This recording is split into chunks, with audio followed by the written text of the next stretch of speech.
მოგესალმებით. ესე იგი, თბილი ამინდებიდან გამომდინარე, საჭიროა ყურადღება მიექცეს ისევ და ისევ ფუტკრის საკვებს.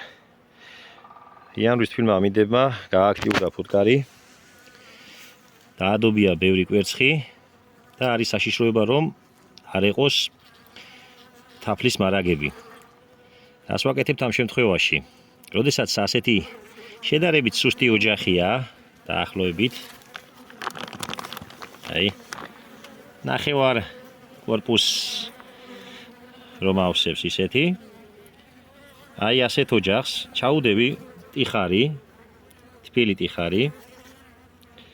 დანარჩენი რაც დარჩა აქეთ თაფლი, გადაუხსენი სპეციალური ჩანგლით. და ეს ფუტკრები ახლა ამ 2 დღის განმავლობაში, სანამ ისევ სიცივეები დაიწყება, გადაიტანენ ამ თაფლს თავიანთ ბუდეში და თაფლით საკმარისად ექნებათ და თბილადაც იქნებიან ტიხრის იქით მხარეს. ეს ყველა ოჯახს არ ეხება აქ. ეს არის ასეთი არის ერთი 20% დაახლოებით. მშორდება ფუტკარი.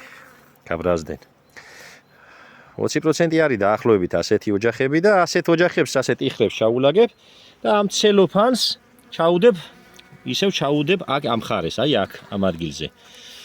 შედეგად ტიხარიც ამ ადგილზე უბრალოდ შედეგად ტიხარიც ეს პენოპლასტიც არ გაფუჭდება, ცელოფანი იქნება მანამდე ჩადობილი. ტიხარიც შენარჩუნდება და ამ თაფლს გადაიტანენ ბუდეში.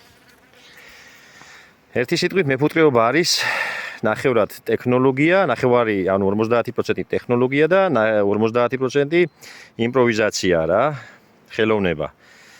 და ეს მეფუტკრე უნდა გამოიყენოს თავისი გამოცდილება და რაღაცა კონკრეტული გამომდინარე კონკრეტული მდგომარეობიდან გამომდინარე, იქიდან გამომდინარე უნდა მიიღოს გადაწყვეტილება როგორ ჯობია. ასეთ შემთხვევაში ეს პირველად ვაკეთებ ამას, მაგრამ ასე გადავწყვიტე რა. თან ფუტკარის თბილად იქნება იქით, რაცაა ნახევარი კორპუსი, დაახლოებით 1 2 3 6 ჩარჩოზია ფუტკარი. თან ამ თაფლსაც გადაიტანენ იქით და აღარ შემეშინდება. აღარ დავადებ ზემოდან კანს, შაქარს და ასეთ რაღაცას.